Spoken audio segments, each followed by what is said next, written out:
तो दोस्तों अब भोजपुरी की हिट मशीन खेसारी लाल यादव टुनटुन यादव का लिखा हुआ गाना खेसारी लाल यादव गाएंगे।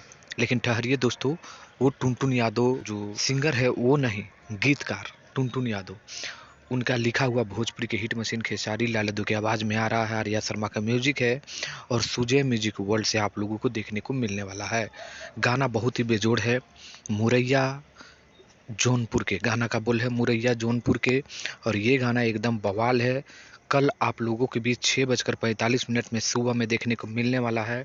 तो जितने भी खेसारी लाल यादव के फैंस हैं एकदम कमर कस के तैयार हो जाइए, क्योंकि कल ही आप लोगों के बीच 6:45 पे सुजय म्यूजिक वर्ल्ड से आ रहा है मुरैया जौनपुर के कविता यादव और खेसारी लाल यादव की आवाज़ में वीडियो में खेसारी लाल यादव और रानी एक्ट्रेस नज़र आने वाले हैं।